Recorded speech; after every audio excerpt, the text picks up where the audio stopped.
According to disturbing reports, the FBI has resumed its investigation into Aaron Carter's suspected murder, and Sean Diddy Carter may be the only person involved. Even more unsettling is the fact that Aaron's death circumstances are very similar to the unexplained deaths of Diddy's ex-wife Kim Porter and Jay-Z's ex-girlfriend Aaliyah.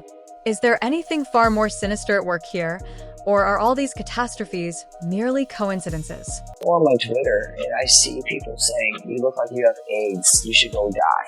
I don't understand how I dedicated 22 years of my life to my fans, and now they turn on me. Do you regret ever getting involved in... I didn't have a choice. It got bad when I was 15 years old, because when I did MTV Cribs, the day that I had to go show off that house, my mom and my dad told me, "We're getting a divorce, and you still have to go do this." I had to go show off all the stuff, my whole life, that was going to be taken away from me. From the start, Aaron Carter's death in November 2022 has been surrounded by controversy. Shortly before he passed away, the musician, who is believed to have died from a Xanax overdose, uploaded a terrifying video in which he claimed that his life was in jeopardy and that certain people were pursuing him. Then, shockingly, Aaron was discovered dead, labeled as another accident, a day after Diddy's birthday. Aaron Carter begged for help in front of the world.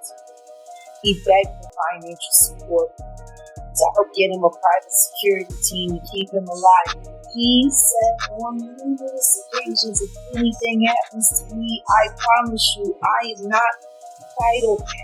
And means anything. Silence breaker for my brother who is a artist, and they're after my life. My whole family is after my life, and they're setting me up. And Sony Records owes me $3.5 million, and they don't want to pay me, and it would be in their better interest, just like Michael told me. They owe me money, and they're trying to and I'm begging you and I'm pleading you, help me raise $100,000 as soon as I can, so I can move to an undisclosed location where I'm safe.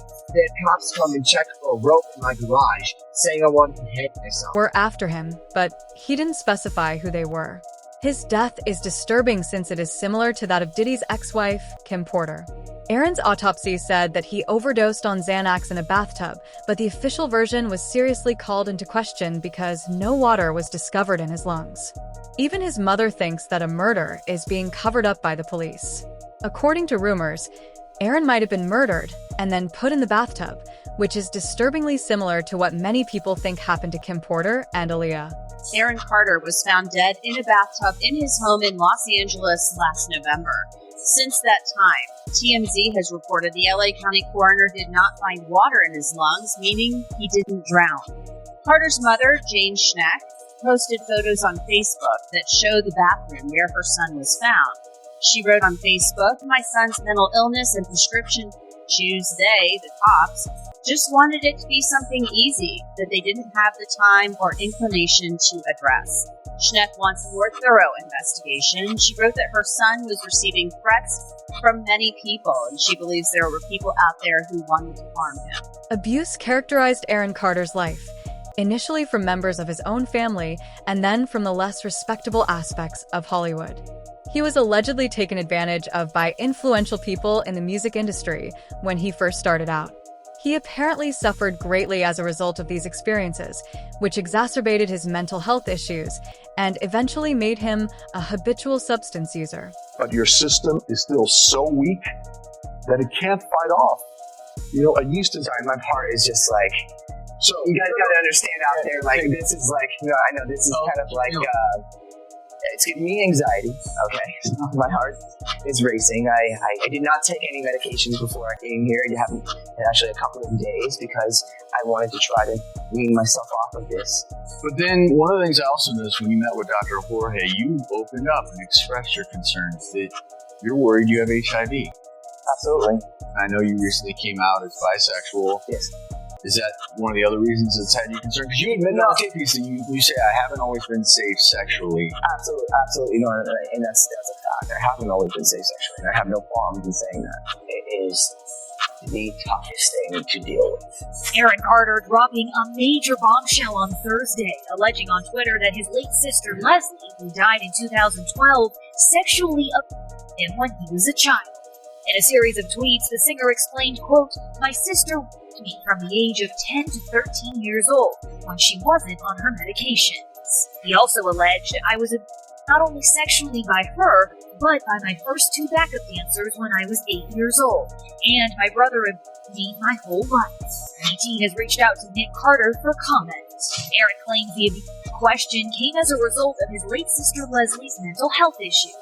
He says she suffered from bipolar disorder and took lithium to treat it, claiming that when she was not on her meds, she did things that she never meant to do. As a result, Aaron says he spent the last 15 years of his life going to therapy. The mother of Aaron Carter has insisted on reopening his case, claiming that her son was killed. His death circumstances are unsettlingly similar to those of other unexplained fatalities in the music business, cases that are frequently passed off as suicides or accidents. Numerous people who appeared to be in good condition have disappeared under odd circumstances, leaving more questions than answers. There is a much darker reality hidden beneath this web of lies, one that might ultimately surface in the aftermath of Diddy and his alleged co-conspirators' recent disclosures. Let's be honest. He took Justin Bieber there. Diddy had been trying to get to Bieber for a minute. And his management was backing him off. But it wasn't until Usher took over management and had gardeners and gave temporary gardeners to the tenant for 48 hours. Think about that. He had already been to the hospital. That situation that Gene was talking about. He was there, took Bieber with him. But you got custody of him first. Diddy had already tried. They wouldn't let him. Actually, someone made reference to the fact that Diddy trying to get at Bieber the way he was trying to get at Bieber was looking a little predatory. Usher discovered it, managed him, got custody of him, promised to look after him, and then he sent him to the devil. Does that sound like a good guy? Or does that sound like a good guy? Now that we know what Diddy's really like, what kind of fool you gotta be to take another boy, another talented boy, and put him in your place so it ain't gotta be. Because that's what people do. They get victims, and once they get to a certain age and they get too old to enjoy something else, they get out of their hands. Now, Usher was a procurement, and if Usher knew what was going to happen to any of those children, he took to Blake Freak off to see a good guy. Especially considering what happened to him. Especially considering he said Howard Stern said, "Did you see Puffy's wig? Hell no!"